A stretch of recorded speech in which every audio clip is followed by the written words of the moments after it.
ingoma mu mutwe ni nyinshi. Ndi kugerageza gushushanya ishusho y'umuntu twari kumwe nimugoroba byanze. Ndabyuka nzenguruka inzu, ndunguruka mu gipangu, n'ubwa mbere mbonye ahantu. Nshaka fone ndayibura. Ibindi byose ndabifite ariko nta fone. Gusa ndumva muri njye ntameze neza. Ndebye mu gikoni mbona ibintu byose birimo. Aha ni mu gikoni. Ushobora guteka icyo ushatse cyose, ukiyondora, ukanikiza ibyo byari byose warabinyweye. Indi baruwa nsanze mu gikoni. Ubwo nari ndi guhiga amazi yo kunywa, ndakibaza byinshi. Ese ninde wanahanye? Akazana ibikapu byanjye byose n'amafaranga bamaye mu kabari, akibagirwa fone. Numvise binshobeye, nisubira mu cyumba mba ndyamishije izo nzoga. Ndumva nameze neza. Nigiye inama yo kujya muri douche. Inzu ni nziza pe, ibyangombwa byose birimo. Mfata esume ndakenyera ninjira muri douche. Mu gikoni ndi kumva ibintu bijaganye. Sohoka muri douche n'ubwoba bwinshi, ngenda gake gake ngiye kureba umuntu waba uri muri iyo nzu. Umuntu wanahanye ariko akaba yanze kunyibwira no kunyereka. Ako kanya numva umunanutse inyuma, nyibutse ngo murebe, nsanga umuntu upfutse mu maso. Afite icyuma mu ntoki, ngira ubwoba mpinda umushyitsi. Kugenda birananira. Mukobwa mwiza, welcome muri Kigali. Nabonye uri umuririmbyi mwiza, menya tuzakoranamo akazi. None se ushaka kunyica? Ko mbona wipfutse mu maso nk'abantu bajya bashimuta abandi. Ndabona ufite n'icyuma. Iyo mba ngenzwa n'ikibi icyo ari cyo cyose, mba narabirangije kuva kera, kuko urufunguzo ni njye rufite. Iki cyuma nicyo ndi gukatisha ibitunguru mu gikoni. Nahise nibuka ko nyenyeye isume, ubwonko buturana vuba vuba. Nibuka amabara nakoze nifuza gusubiramo. Nshaka kwiruka mu cyumba ngo mbanze kirimo imyenda ngaruke. Ahita mfata vuba arangundira. Ukenyeye isume nayibonye kuva nkigeraho. Niba ukeka ko ngenzwa no kugusambanya ntabyo, kandi uribeshya.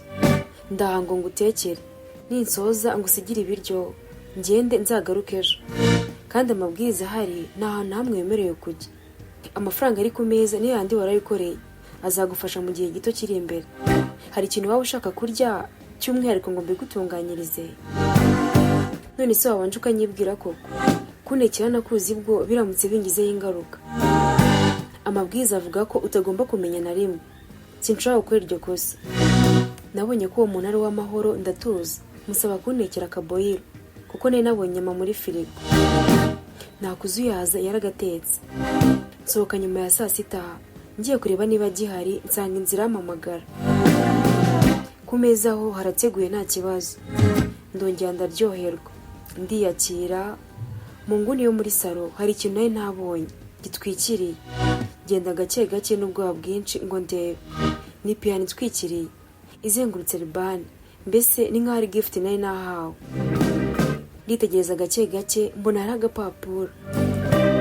Kubera ko utemerewe gusohoka aho na rimwe, kandi ukaba ukunda kuririmba, mu rwego rwo gutegura kandi ukazaba umuntu ukomeye umaze kubyara uwo mwana, iyo ni gift nguhaye.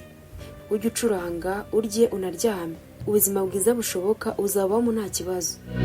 Nako uraba uramenyereye kuba muri rehab wenyine, nta biryo ufite, aha byose birahari. Nuramuka ugize amatsiko yo kumenya byinshi ku buzima uri kubamo ubu ngubu, ugashakisha amakuru arenze ku yo wahawe, biroroshye kukwica, kuko buri mu maboko yacu neza cyane. Numvise kwicwa ngira ubwoba, kubera icyo abantu bashaka kungirira neza ariko nta gusohoka. Kuki se umuntu uza aho ngaho buri gihe aza yipfutse? Biranyobera.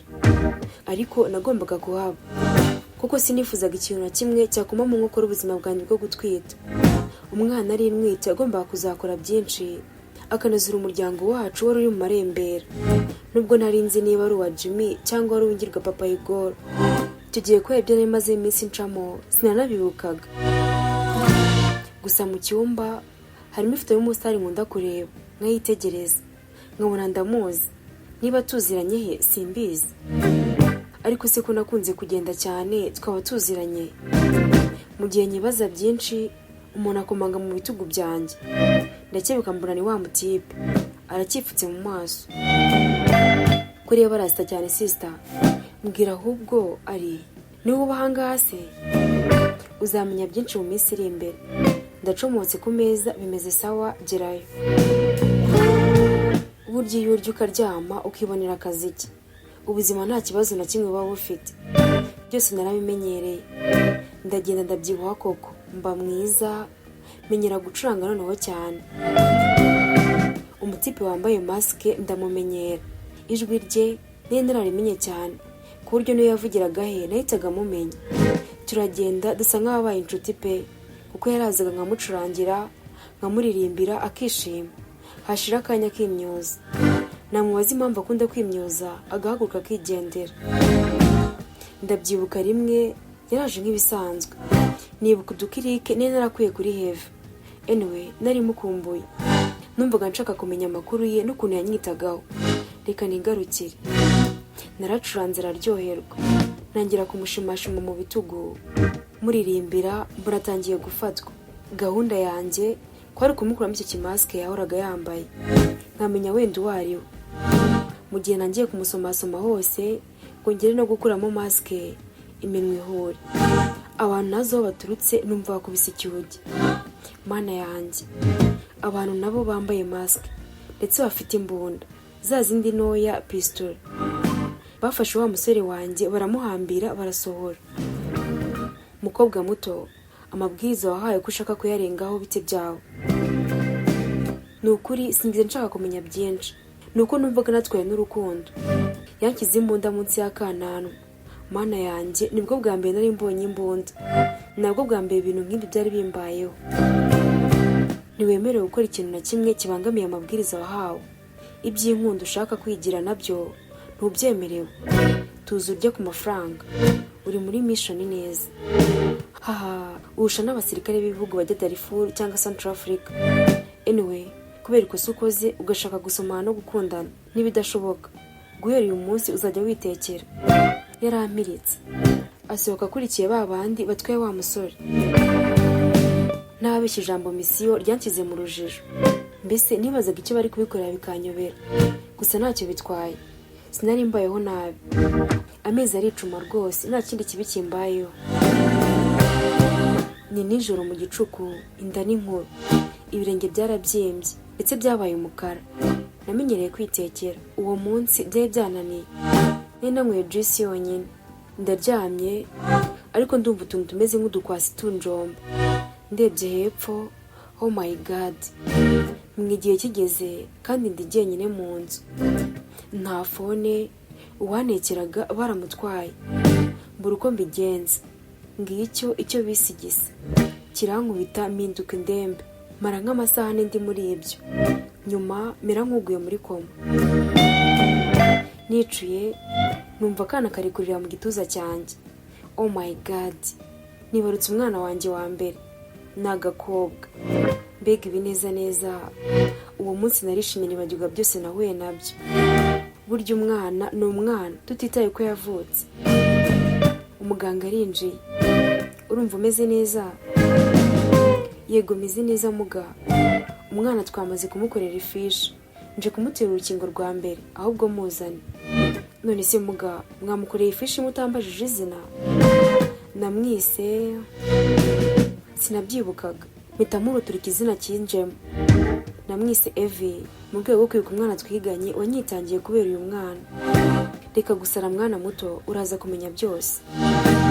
Baramukingiye, kararira numva karambabaje. Hashize akanya mbona hinjiye umusore wambaye ikote rirerire nawe wambaye ikimaske. Ahereza muganga ku bifaranga byinshi yari afite mu gikapu, asigaye arayanjugunyira. Rinda, mission yawe irarangiye, zana umwana wacu. Ahasigaye dore ibifaranga, ugenda ukodesha inzu, ugura imodoka, uririmbe, ujye kuri social media, witwikire, wamamare muri iyi Kigali. Ubufasha wasabye ntekereza ko ububonye. Uvuze ngo iki? Reka duhure muri episode ya 12. Ngiye wumvaga nitwa Jo 12. Naho ubutaha Imana ibarinde.